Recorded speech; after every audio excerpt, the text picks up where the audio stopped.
You can't expect that income, that stable income straight away anyways. So now on YouTube, you should have other sources of income. Hey, I'm Fred. And I'm Ant. And this is Creator Generation. Create a generation of hype. Hey everyone, in this episode we continue to chat about how to make money and diversify your revenue on YouTube. Once again, we have some great creators including Dolan from Planet Dolan, who has over 7 million subs across his channels. We're going to chat to him and a bunch of others about how to create great revenue opportunities. Let's get into it. I'm just super forward. Like, I really like thinking about future plans, right? I never am satisfied with one source of revenue or one source of engagement, you know. That's why I love live streaming. That's why I love really experimenting with new features like premieres and stuff. I really do love all of that. And I felt like the next expansion of this kind of animation thing is touring around Australia. And I'm growing my team out, you know. I had 6 employees, now I have 10. And so some of them are background artists, some of them are editors, some of them are compositional in-betweeners. So just expanding that out as well. Working on merchandise, you know, which is like, I just did not have time for that, you know. It's interesting because I've gone through a lot of evolutions through the years on how I get paid. But one of the best pieces of advice I got early on was to really make sure that I had a lot of revenue sources all at once in case something drops out. You'll always have kind of some other things to keep you afloat. And that's kind of the golden secret to working for yourself. And it fully makes sense to me because there was a point where, you know, one day I was getting a bunch of Snapchat gigs, which is still so funny to say. And then the next day, Snapchat wasn't in anymore. Like, basically as soon as Instagram made their own stories platform, every brand basically, except for ones that were specifically targeting teens, they were like, oh, we're not going to focus on, you know, trying to build an audience on Snapchat when we can just do the same thing on Instagram. And so that whole revenue source dried up immediately. But it was great because I still had photography and public speaking and consulting and Instagram brand partnerships and all these different things. And so I've always tried to have multiple revenue sources coming in.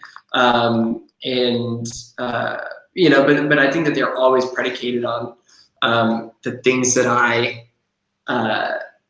you know, the stories that I want to tell. And sometimes it just so happens that I am able to help a brand tell stories or help another creator tell stories better or speak on a stage and help use storytelling to communicate an idea that matters. And so I feel very privileged to get to, for probably 90% of my work, do things that I really like.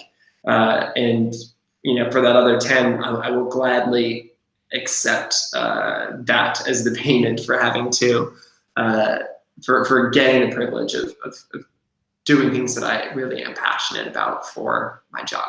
I think given the instability of YouTube at times, I always encourage people to diversify wherever you can. So whether that means moving your content to other platforms in addition, I mean, Twitch is quite a big thing now, so people usually diversify onto there and have like a dual business thing going on. So we manage to diversify by doing merchandise. We do regular sponsorships on our animation channel as well. We have a mobile game that is called Dolan, and we released that, I think, last year. We also do Patreon as well, just for the fans that want to help out. We also have a book that's in stores. So we try to get everywhere we can just to keep things stable, help out the people that are working with us so that tomorrow that it's not just like, oh, that's it, bye. So, I mean, you talk about all these extra things that do, I mean, other revenue opportunities. When did you start thinking about that as part of your journey? 2017 March, the adpocalypse. Really? That's when the journey began. Yeah, that's when I was actually on our honeymoon. So I just got married, and so we went to Fiji, and the adpocalypse happened at the tail end of that. So I was watching our channel numbers and revenue just like go down the toilet, and so on the flight back, it was just we were thinking about other ways that we could diversify our revenue, and so I guess most of 2017 and 18 was about finding different methods of doing that, which we did in numerous ways. Yeah, I guess we did merchandise before that point, but that was when we really hunkered down and made sure that our business could thrive in other areas. So before that, your majority of your revenue was ad revenue from YouTube. Yeah, I mean, I'd say that you make a little bit on the side, but it's just nowhere near as much as what you get from ad revenue, because that's a reliable amount in a month based on your view count, and if your view count's stable, then it's you can rely on it as like in terms of your business. But things like donations are like a one-time thing. And who helped you set all that up? Like, there's a lot of knowledge needed there. Me, yeah. Bit of trial and error? Yeah, I mean, I can give examples of a few of those, because I think those might be more helpful than me just being like, people should try doing this and that.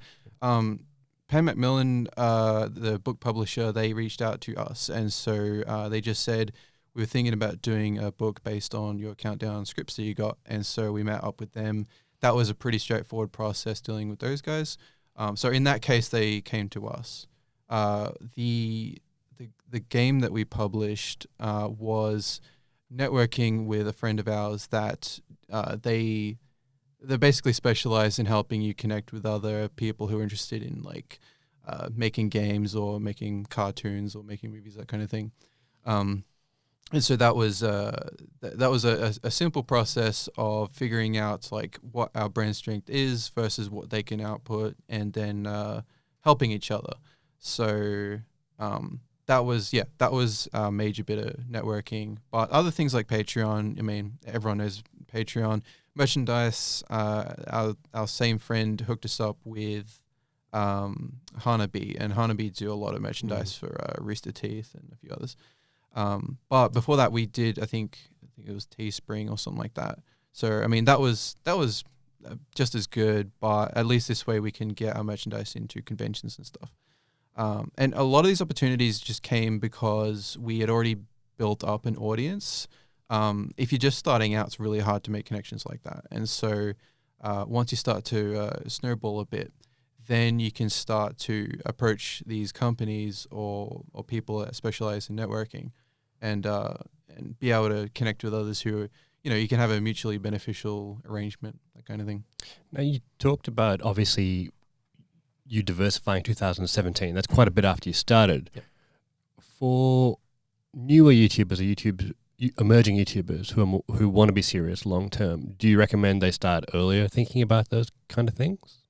Yeah, absolutely. Especially these days. But I think most people are quite savvy, and there are way more opportunities for diversification these days because, I mean, after the apocalypse, I think a lot of creators started looking into that and spreading their information in videos anyway. But I mean, if you're just starting out, it's probably just you or a small team. And so at that point, you just got to focus on having, I think it's more important to spend a lot of time being productive and focusing on the quality of what you're making, because that's going to dictate how your success is going to go later on. The funding is mainly just like if you want to build or if you got ideas for other series and that kind of thing. But I guess everyone's got a different situation, and so they might need upfront funding in order to be able to commit to maybe a year or two of research and development. YouTube doesn't really pay very much, so you create it in other ways. So the toppers, the combs and stuff, and just using, your audience is going to be interested in these kind of things because they're into cake decorating, and so there's already a market for you. So maybe they can understand it in that way, but it's not really why, it's a great bonus of it, but if you go in creating a channel for the sole purpose of, I want to create clients, it's not very authentic and it's going to come through. So I do custom cake toppers and custom frosting combs as well. So I tie all of that into cake decorating and the passion still. I also run classes and workshops, which is heaps of fun. And just little things in the background just take up a lot of time, a lot of editing. I really need to invest in someone to edit the videos for me, a camera woman and whatnot.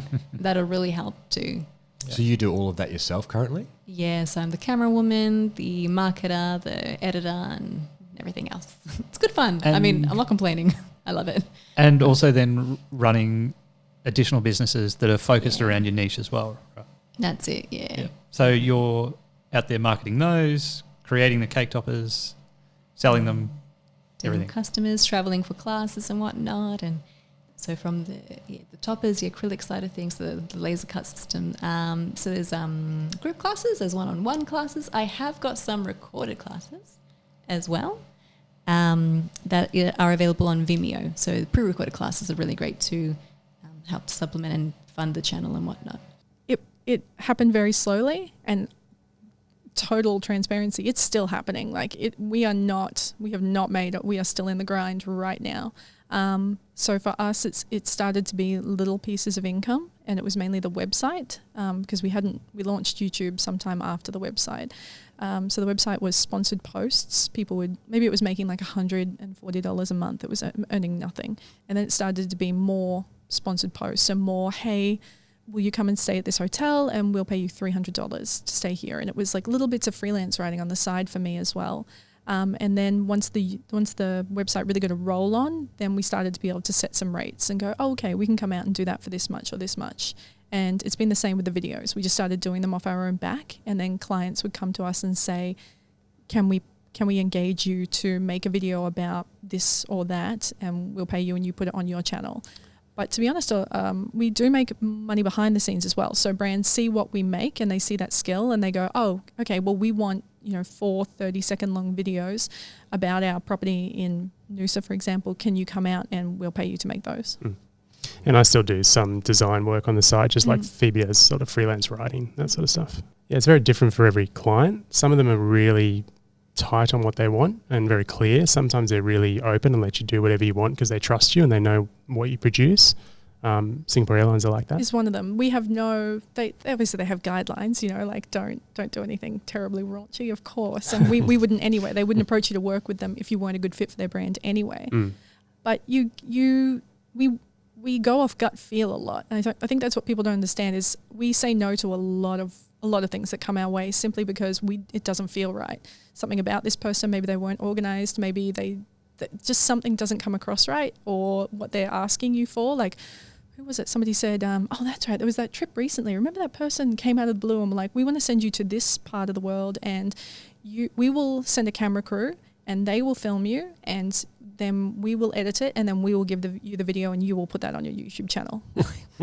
That's not YouTube. That's what are you doing? That's not the thing. So just flat out no. So you gauge the relationship. Absolutely. Make sure you have a good understanding of what they want before you commit. And I mean, it's a big, it is a big step working with these big brands. I guess a lot of creators think, it is amazing, but they don't realize the cost for a brand or a big company to do video. It's so expensive to do.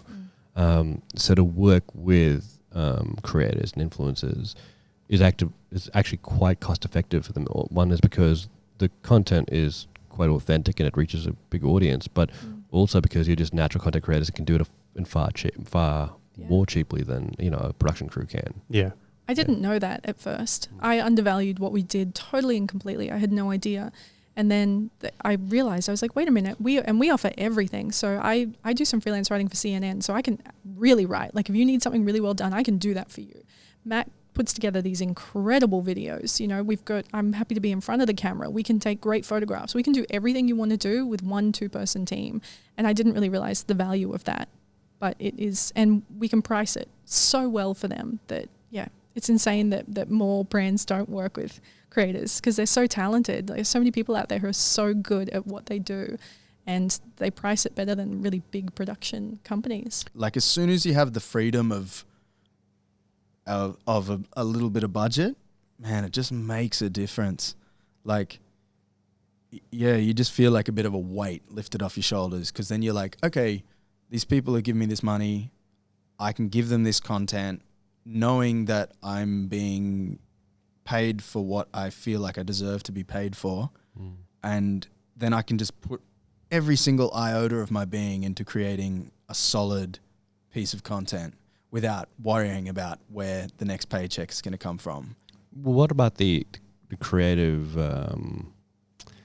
decisions you got to make when you're working with a brand, I guess? You don't have that ultimate freedom to do what you want. Like, has there ever been a situation where you're like, oh, I don't like what I'm doing here? No, I'm very particular with that. I figure that people are coming to me to collaborate with me because of what they've seen, what I do, and the brand that I've put forward. And so I've been very lucky that every collaboration I've done, they've just kind of gone like, hey man, you do your thing, bro. We're like, we're happy with, you know, like we trust you. There has been a few other things, but I've always managed to steer it in the direction I want it to go. There's nothing that I look back on and go, oh, I'm a sellout. For now, I have received many offers from agencies and all of that, but I can notice they are not very serious. And I'm always worried because I have my daughter especially working on the channel. So sometimes I talk with them and they try to take advantage of the, I don't know, they say, I can get this for you, but I have 70% and you 30%. So I say, well, I have like almost all my family working in this, is not fair.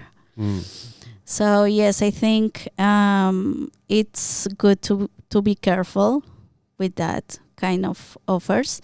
And for now, we started like half year ago an online shop. We saw the opportunity because many people was asking for our hair care routine and all of that. So we tried a formula for a hair care product. So we're selling that with some accessories online. Like I've been selling merch the last couple of years, which blows my mind. But I still remember like the feeling of like selling a shirt with my name, because like I love music and stuff, and I've always worn band shirts, but that's more normal. That's like normal, you know. Band does well; they'll put some shirts out. But there's not many comedians that do merch, and I remember that feeling of like to sell a shirt, and it's like wow, like that's awesome. Someone's wearing a shirt, but then it becomes the norm. Like you can't just, you know what it's like when you first have a great feeling, and it's hard to replicate. And now it's just like, come on, someone buy something. But it is still a great feeling. But yeah, and I've even like branched out into different merch too, done like stickers and just released stubby coolers, and it's crazy, you know. And every time I bring it out, I'm a bit worried. I'm like, oh, maybe no one will want this. But yeah, it's pretty good reception. I think if someone was to quit their job and start a YouTube channel, like and you know that's what they're depending on, I think it's a big no-no because you can't expect that income, that stable income straight away anyways. So it really just depends on how your channel is performing. For me, I still work locally, like so I still work here and there on a Sunday just to make it all happen. But YouTube has been all right for me. But you know the thing is that every month is different. So one month I could have heaps of views and one month I might not. So the thing is like I think now on YouTube you should have other sources of income. So Patreon, like that's something that a lot of YouTubers do. There's other affiliate based marketing that a lot of influencers do, commission based stuff that they've connected to their channels just as a source of income. So it's something stable. And there's just a whole heap of other platforms that people are exploring now just to keep it stable. With mine, it's always been quite stable with my income because my videos are like, even if my recent ones are not getting views, there's always old ones which are always somehow like 2 years old ones that will be getting views. So I've been lucky with that. But moving forward, I think, yeah, like I still do 1 or 2 days of work here and there just to make it all happen. Create a generation of hype.